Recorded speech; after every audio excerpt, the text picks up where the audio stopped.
So today I'm going to talk about 7 ways how you could use progress over perfection to propel and accelerate your wholesale business forward.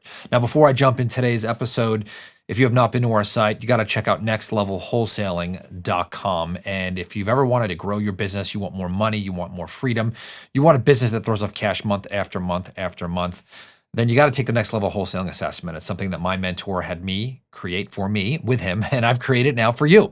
And it's going to basically rate you in the 4 major areas of your business.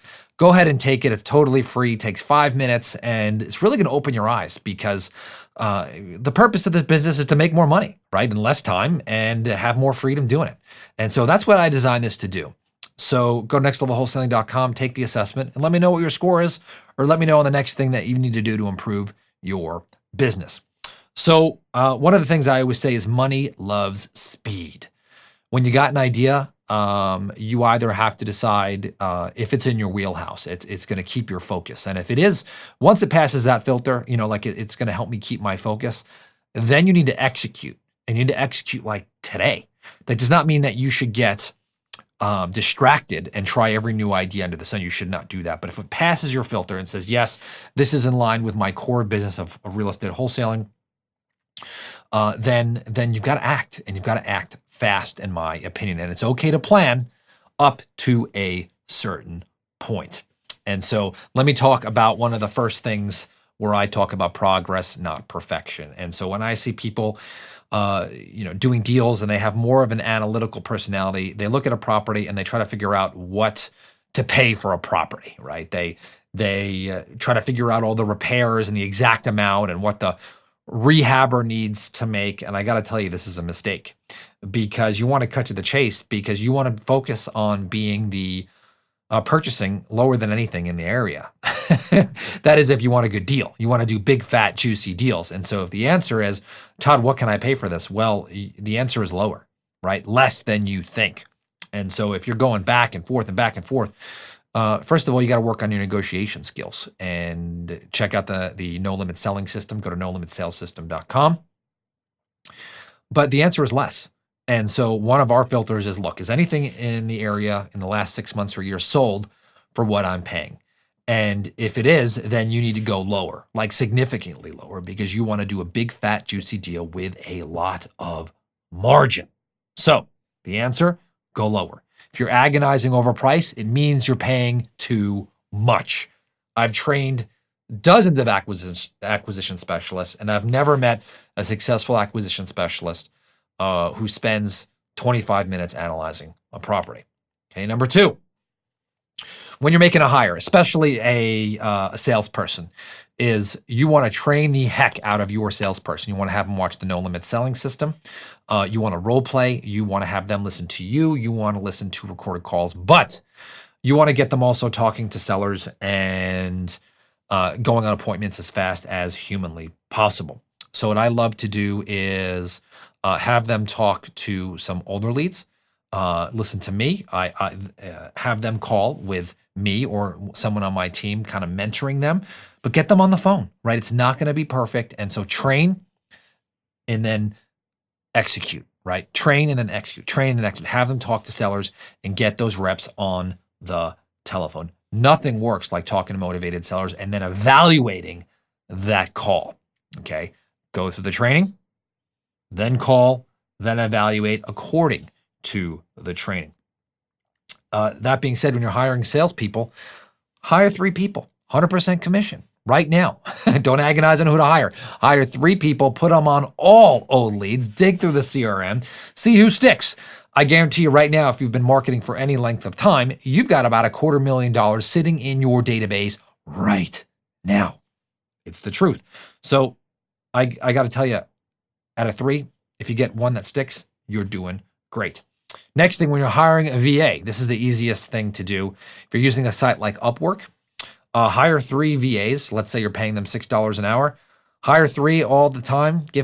Hire 3 at the same time. Give them all the same job, same parameters. See who wins, right? A test job. So one of the things that I had a virtual assistant do is I said, hey, give me, I want you to research 10 new marketing channels for real estate wholesalers.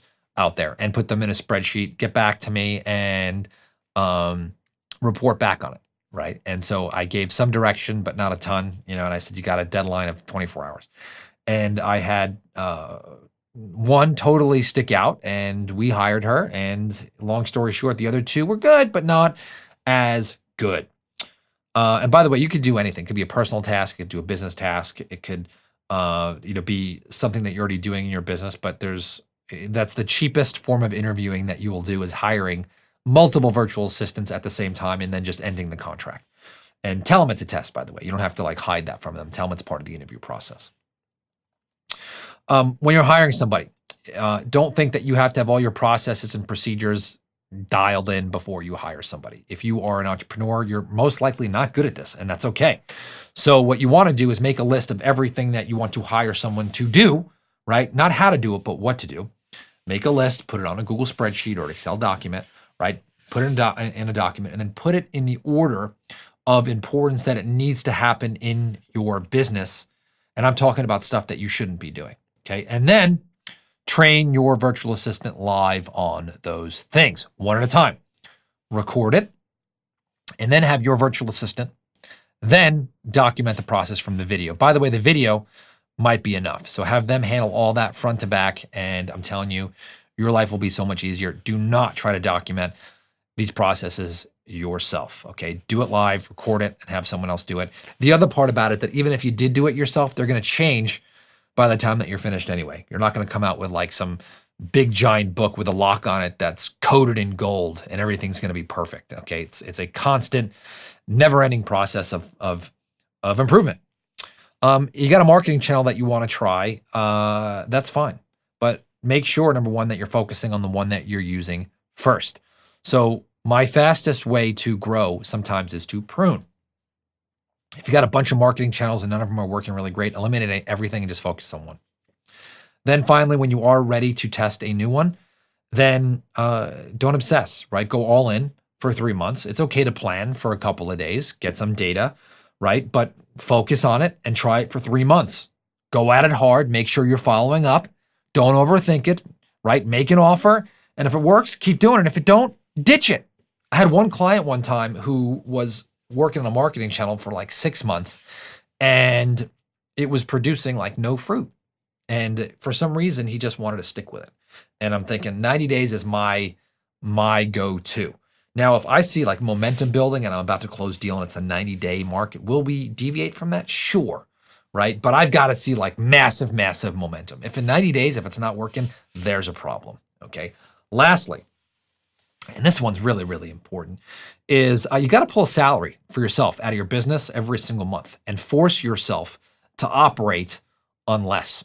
And so one of the things that my mentor taught me is I take a salary every single month. I also take another chunk out of my business every single month to make sure that that I'm not being wasteful in my business. And so I know a lot of people, they read the book Profit First, and that's a good book. It could be a little complicated. And so at the very least, that first step is pick a salary that you want to take out of your business. And so you may say, Todd, I'm going to start with $3,000. Okay. Well, the next month, take out $4,000. The next month, take out $5,000. At the end of a year, guess what? You're at $15,000 a month, right? Keep generating more leads, keep reinvesting back into your business, right?